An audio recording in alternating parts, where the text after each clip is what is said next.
Welcome everyone, I'm Nadia Holz from sportsbookreview.com. The NFL season starts tomorrow, so today we'll be covering the 3 most common mistakes NFL bettors make so you can keep an eye on them.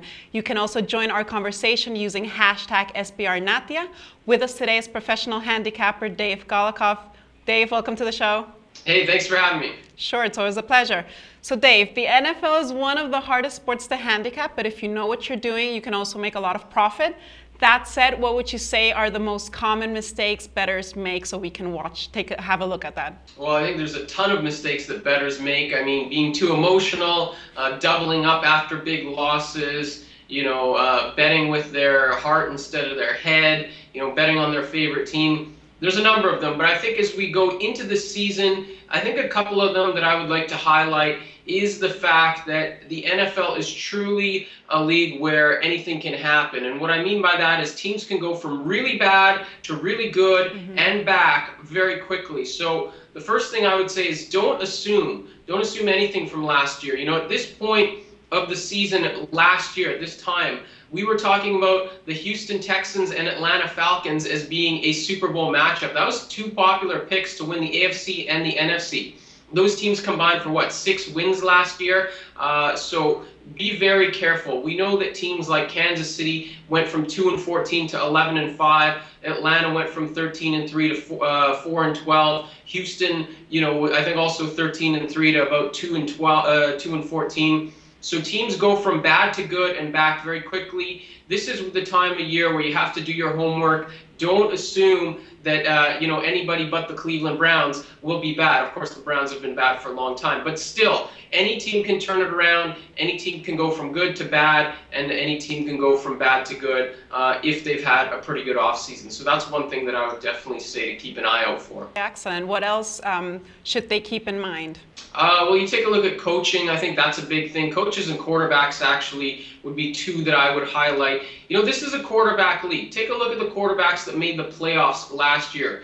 Russell Wilson, Colin Kaepernick, Aaron Rodgers. You go down the list. Nick Foles. In the AFC, maybe a little bit weaker with guys like Alex Smith and Andy Dalton. Those guys have, they're not great, they're not elite, but they're still above average and they're playing above average. Any team with a good quarterback is pretty much going to have a shot at the playoffs. But I think, that's not breaking news. I think what the flip side is that teams become bad or are bad because of bad quarterback play. So I'm looking at you, E.J. Manuel and the Buffalo Bills. If you're going into the season betting on the Bills, I think you really have to be careful. You have to be getting a lot of points with the Bills because Manuel is a train wreck right now. Teams with dicey quarterback situations, St. Louis, a bunch of other teams come to mind, like Cleveland. So you really have to be careful betting these teams. This is an offense-oriented league. Gone are the days where a elite defense can carry a bad quarterback all the way to the Super Bowl, a la Trent Dilfer and the Baltimore Ravens. So really, it's a quarterback league. If you've got Ryan Tannehill as your starter, you're in trouble. And bettors really have to take notice of that. Bet on the good quarterbacks. Try to avoid the bad ones. The other point I was mentioning was coaching as well.